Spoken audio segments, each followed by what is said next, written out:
Alright, with the engine and transmission in the bay, I was able to get a bunch of the other items hooked up to it. Intercooler piping, hoses, you know, radiator hose, catch can hoses, fuel lines. All that stuff's all hooked up now. What I'm going to do next is fill this thing up with oil. And I'm going to prime that oil pump and put the timing belt on.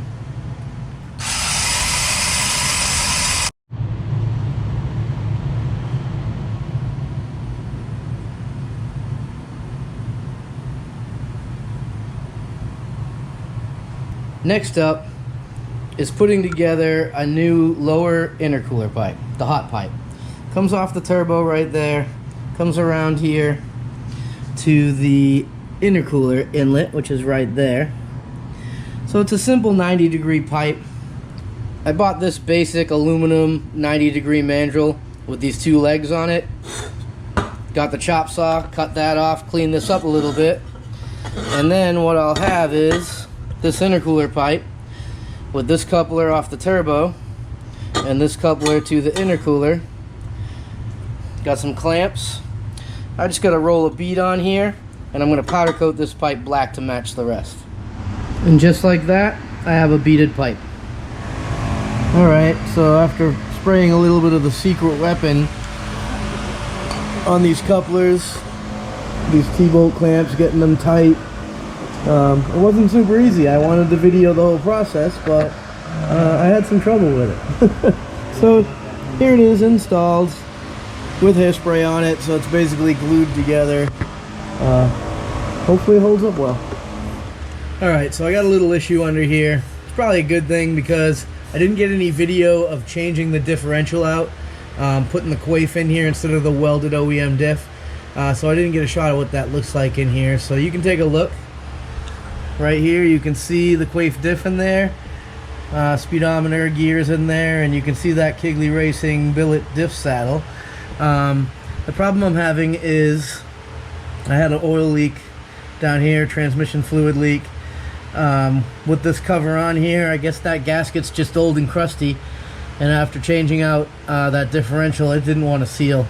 It'd been sitting for a couple days, and I've seen a couple drips under there each day, and I haven't even put the fluid in this thing yet. It's just some residual stuff that's leaking out of there. So my plan was to swap to the 2G style cover, because I had one, and it seals with this much nicer, this is the 1G one, the 2G one seals with this much nicer O-ring style cast aluminum cover.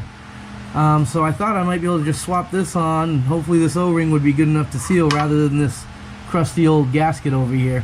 So I took the cover off, I brought this other one under here, and I lined them up to see if the bolt holes were going to be right.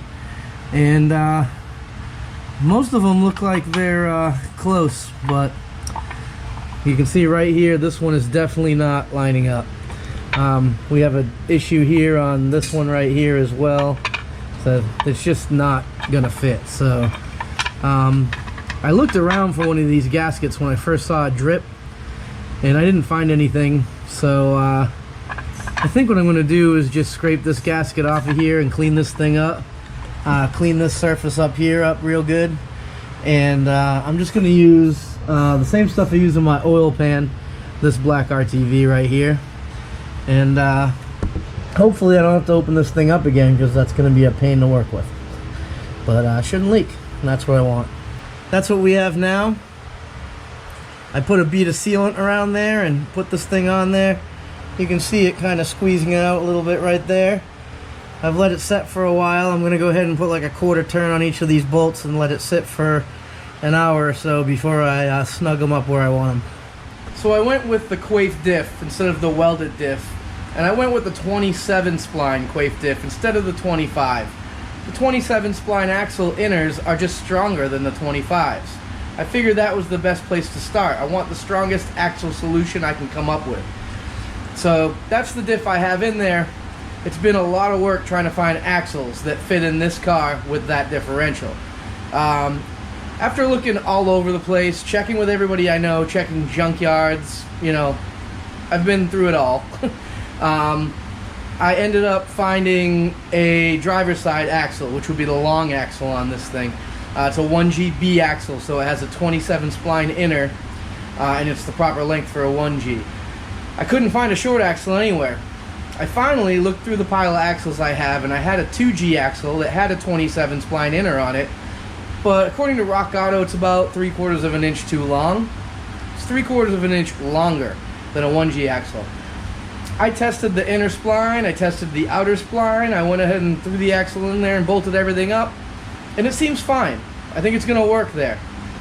That said, my other axle has arrived today, so I'm going to go ahead and put it in there. Here's a look at that 2G axle installed. Fits in there just fine. It's got the beefier 2G outer, but the splines are the same, so they fit. That bar looks thicker than the 1G one, and this inner is definitely larger as well and has the 27 spline shaft on it.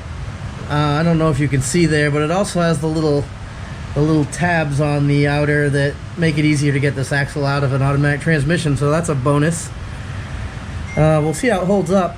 In the meantime, over here, I need to change out this axle seal because the inner diameter is for a 25 spline axle, and I have a seal for a 27.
So that's it for today. I guess next time I'll be putting some transmission fluid in this thing and starting it up. I'll see you then. Put cheese on it.